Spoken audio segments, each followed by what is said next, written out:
Greetings, Sony customers and PS3 users. We are Anonymous. During the last few days, Anonymous has been targeting Sony for their outrageous treatment of not only PS3 users and jailbreakers, but also of the general public. Their propaganda regarding jailbreaking implies that it encourages piracy, and thereby makes people lose their jobs, whereas jailbreaking actually just means you are making your device do what it should do. Imagine if Microsoft forced you to use Internet Explorer instead of Firefox or Chrome.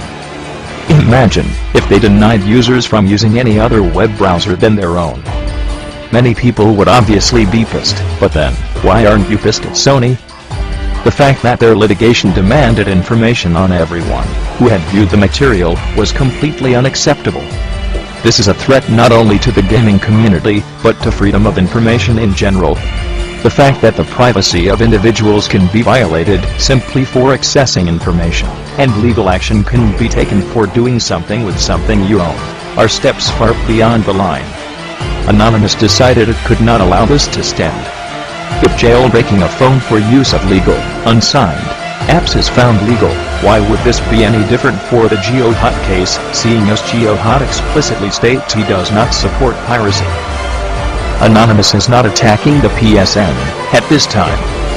Sony's official position is that the PSN is undergoing maintenance. We realize that targeting the PSN is not a good idea. We have therefore temporarily suspended our action until a method is found that will not severely impact Sony customers. Anonymous is on your side, standing up for your rights. We are not aiming to attack customers of Sony. This attack is aimed solely at Sony, and we will try our best to not affect the gamers, as this would defeat the purpose of our actions. If we did inconvenience users, please know that this was not our goal. This operation is a response to Sony's attempt to deprive their customers of products they bought and therefore own, wholly and completely. Anonymous will not attempt to fight this by following the exact same course of action. We have plenty of tricks up our sleeves. As a last point, we would like to point out that different operations are run by different people. Those who are involved in the organization of Opsony are not necessarily those involved in that of Sony Reckon.